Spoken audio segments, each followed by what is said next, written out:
If you want higher, more prominent cheekbones without having to get surgery, one technique that is gaining popularity right now is called zygomatic pushing. The idea is based upon joint suture theory that consistent pressure over time can lead to subtle changes of your skull. But does it actually work? I'll be breaking it all down in this video, the theory behind it, what the evidence says, and how do you do it correctly, and what kind of realistic results can you actually expect from doing it. So firstly, what is zygomatic pushing? It is a method of applying controlled pressure to your zygomatic bones, what we call the cheekbones. The goal is to stimulate these sutures. The theory suggests that bones, even in adulthood, retain a small amount of flexibility. So let's look at what the evidence says. Here's everything we currently know about whether zygomatic pushing works. Firstly is the anthropological evidence. In ancient civilizations that had diets that required heavy chewing, we see wider, more robust zygomatic arches. This suggests that external forces, like chewing, can influence the bone structure of your face. What is the modern understanding? There is some biochemical logic behind this theory.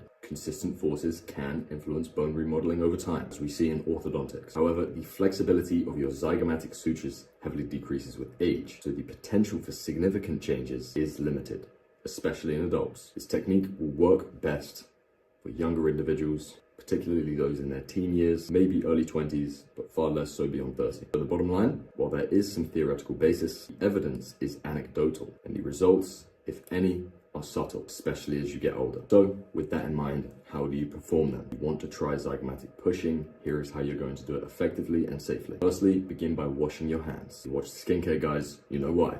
Then, find your zygomatic bones along your cheekbones right here. Using your thumbs or index fingers, you want to push in the direction from under your cheekbones to your temples. Some people prefer to do this method from inside their mouth.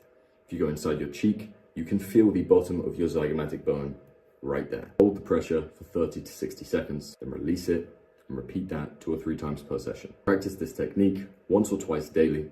Overdoing it will not speed up results. It could just cause irritation and soreness. Make sure when you do this, you have a straight spine, you are sat or standing upright to ensure that you have proper alignment of your face and neck. So realistically, what can you expect from doing this? For younger individuals, you might notice slightly higher set cheekbones and potentially improved symmetry on your face, normally in around a 3 to 6 month time frame. For adults, it may take even years to just see subtle changes.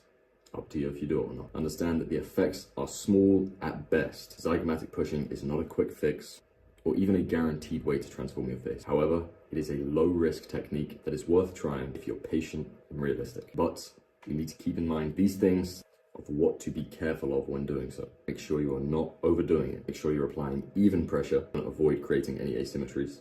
If you have any pre-existing conditions like TMJ, or just avoid this one as a whole. And remember, if you're over 30, the results will be negligible due to your reduced suture flexibility. Zygomatic pushing is simple and low risk, so it's worth a try for those who are up for it. As always, let me know if you have any questions. Best of luck, gang.